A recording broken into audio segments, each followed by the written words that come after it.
Notice in verse 5, and the people spake against God and against Moses, wherefore have ye brought us up out of Egypt to die in the wilderness?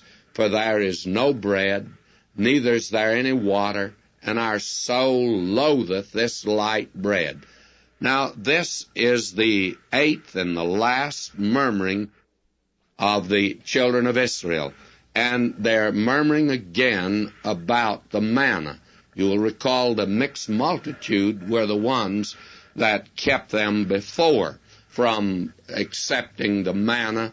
It was a wonderful food, by the way. It really contained all the vitamins. We've called attention to that. We'll see it in the book of Deuteronomy. God said to them, your foot did not swell. Well, that's very, and a doctor in the Philippines, a missionary doctor, told me, he says, the foot will swell when people are on the same kind of a diet. And that meant they got all their vitamins in the manna. And it was a very tasty sort of food, but they complained about it. You know, I think there's some people that would complain about steak and ice cream all the time. They'd probably want a hamburger occasionally. It's amazing today how easy it is for us to complain, and especially about anything that pertains to the things of God. I've been amazed at the way people will complain about the seats in church. I was a pastor for many years. Many people complained about the seats in the church. Well, I guess when they sit and listen to me, that they've noticed those things maybe a little bit more. But people would complain about that. And you know, I've seen folk go to a football game and sit on hard seats in a stadium, and there's no back on those seats. And they just sit there for several hours and never complain. Isn't it interesting how we whine and complain to God about things?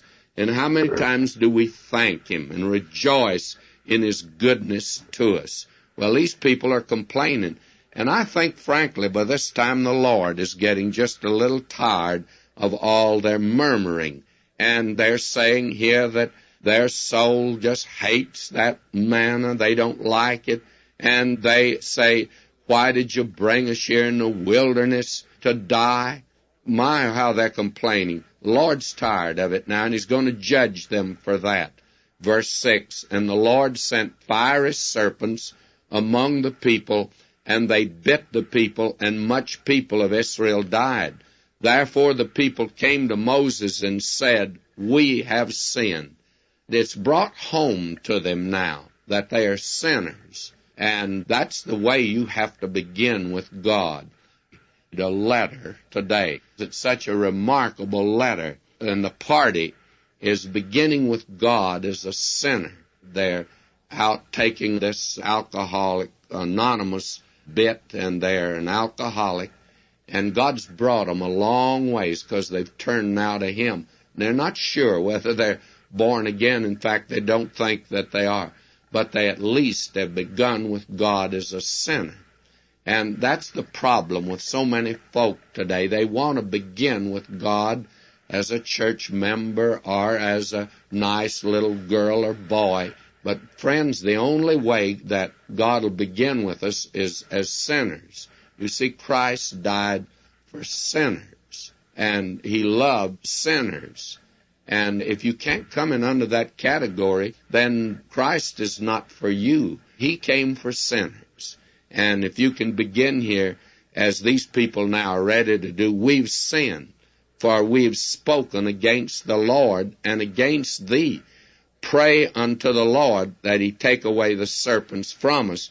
And Moses prayed for the people.